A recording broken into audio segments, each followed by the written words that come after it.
What I want to do is just start by looking a little bit at the journey we've taken so far and then jump into this week. It's an exciting week. You're going to like it. I've talked about this notion of affirmation, negation, and negation of negation. And talked about how the affirmation that we're starting with is the classical notion of theism, the classical notion of God that we're all pretty much very aware of in our culture. Now, we don't actually start there because it's atheism for Lent. If we had a pre-week, we would do a week on that and we would look at the mature form of that classical theism. But as it's atheism for Lent, we start with the negation of that.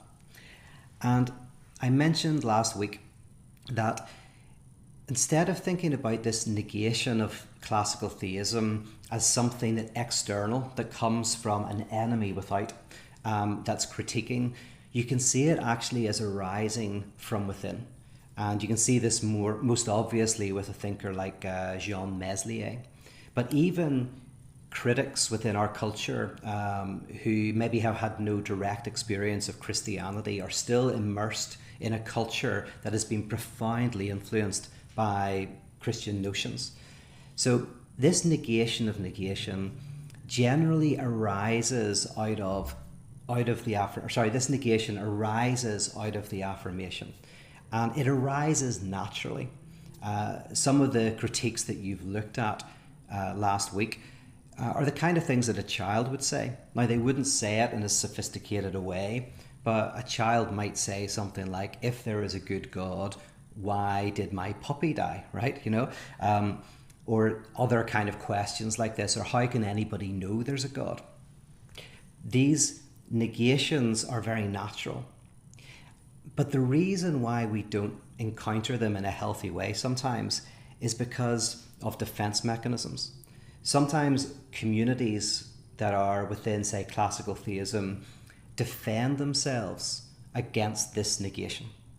And there's loads of defense mechanisms that we can talk about. I'm not going to talk about them all, but there's at least a dozen different defenses that we use in our everyday lives and that communities use. So, for example, reaction formation is a defense where I hate something that I actually am guilty of myself. So I really kind of attack something that is within me. And then, the thing that I hate most about other people is actually what I would want. That's just one. There's lots of defense mechanisms, but they can fall into three buckets. And the three buckets are repression, disavowal, and foreclosure. These are three ways in which we defend ourselves. Three very basic ways in which we defend ourselves psychically. And in psychoanalysis, the first is connected with neurotics, the second with perverse subjects, and the third with psychotic subjects.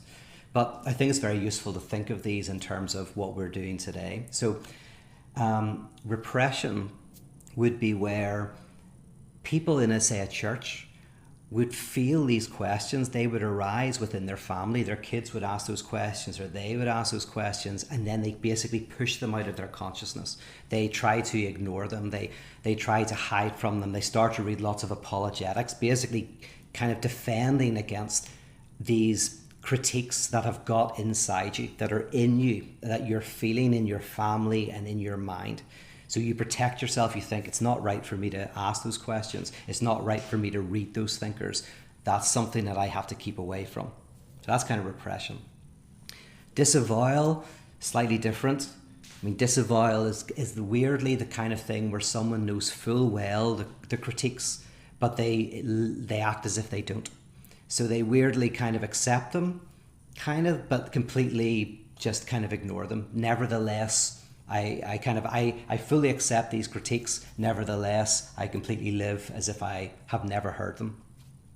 And then foreclosure is where someone doesn't even let them in, right? They don't even get into your subjectivity. You keep them out from the very beginning. They're foreclosed. They're closed before they even get inside you. Whenever you do that, the critique always feels like it's coming from an enemy. It's coming from outside. It's within you, but not subjectively, so you see it always from the outside. The enemy that's attacking you, but that enemy is a non-subjectivized part of yourself. But what I'm basically saying here is we would naturally move from the affirmation to the negation if we felt it was okay. If we had leaders who said, don't fear these questions. In fact, let's delve into them. And if you're religious leaders, I would encourage you to actually take that position of going, you know what, these are questions that are legitimate and important, and let's spend some time looking at them. Let's read them together. Let's read Richard Dawkins together for a month or something like that, whatever it is, right? So you basically, instead of defending against the negation, you try to fan it and allow it to come to the surface and to come into being. And that's what this first week of Atheism for Lent is about. So this first week, it's the second week was the first kind of significant week. The week that you've just done is about allowing yourself the freedom and the grace to be able to let those critiques be in your body and your mind, which obviously most of you have done anyway, but it's just to give a space where you allow them, you immerse yourself in them, you allow them to be. And because Atheism for Lent is a type of kind of religious practice, for many people that gives even more permission to do it. So you allow the negation to happen. So that's last week, which gets us then to the third, which is the negation of negation. And just as the negation that comes out of the affirmation is not an enemy, except if you foreclose, right? Except if you defend yourself, then you feel it's an enemy, you feel it's coming from outside of you. Oh, and by the way, that's why Paul Tillich says that fundamentalism is not certainty, it's repressed uncertainty. Because if you just think you're right about something, and then somebody comes along and says, I think you're wrong, right? And then you go, oh yeah, no, I never thought about it. I just assumed I was right. Everybody around me thinks this, and I've just always thought it. But hey, tell me what you think, right? Well, you're not a fundamentalist, right? Although you thought you were completely right, as soon as you find a challenge, even if it's an annoying challenge, you're open to it. You go like, I'm going to see where this goes.